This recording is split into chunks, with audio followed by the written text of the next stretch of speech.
किसी ने एक बड़ी अच्छी बात बोला है, लोगों के सोच से चलोगे तो अपने आप को चलोगे और अपनी सोच से चलोगे तो फूलों के समान खिलोगे। हेलो दोस्तों, मैं हूँ एनएम्बियंस। आपको स्वागत है न्यू स्टोरी के साथ। आज का स्टोरी एक छोटा लड़का की है।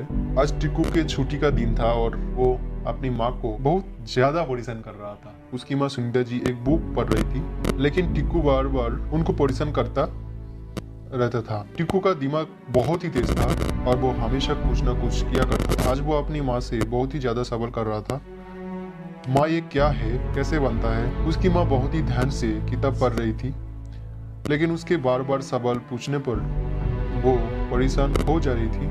उन्होंने सोचा उसको कैसे बिजी करूं। तभी पास में रखे एक बुक पर उनकी नजर गई और उन्होंने बुक को उठाकर देखा तो उस पर एक नक्शा बना हुआ था। उन्होंने नक्शे को कई भाग में फाड़ दिया और टिक्कू को बुलाया और बोला, टिक्कू तुमको एक काम करना है अभी।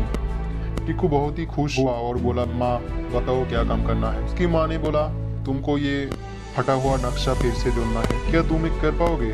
टिक्कू बोला, हाँ माँ मैं कर लूँगा। लेकिन उसकी माँ को पता था कि ये वो जोड़ नहीं पाएगा और इसी बहाने वो बिजी रहेगा और मैं आराम से अपना बुक पढ़ लूंगी। उसकी माँ बुक फिर से पढ़ने लगी और टिक्कू भी अपने काम में लग गया। लेकिन एक किया 10 मिनट बाद टिक्कू फिर आ गया और बोला, माँ देखो मैंने नक्शे को जोड़ दिया। उसकी माँ ने बोला, सही से किया है ना। बोला, हाँ माँ सही है, आप देख लो। जब उसकी माँ ने देखा तो नक्शा एकदम सही जगह पर था और एकदम सही जुड़ गया था। ये देख टिक्कू की माँ बहुत ही हैरान हो गई और बोली, बेटा आपने ये कैसे जोड़ा है। तो टिक्कू ने बोला, माँ जो नक्शा आपने दिया था उसके पीछे एक कार्टून था और मैंने उस कार्टून को देखकर जोड़ दिया। ये सुनकर उसकी माँ बहुत ही खुश हो गई और वो समझ गई कि उसका बेटा बहुत ही चालाक है। इसी तरह हम लोग अपनी जिंदगी में बहुत ऐसे काम होते हैं जो बहुत आसानी से हो जाते हैं, मगर हम लोग उस पर ध्यान नहीं देते हैं।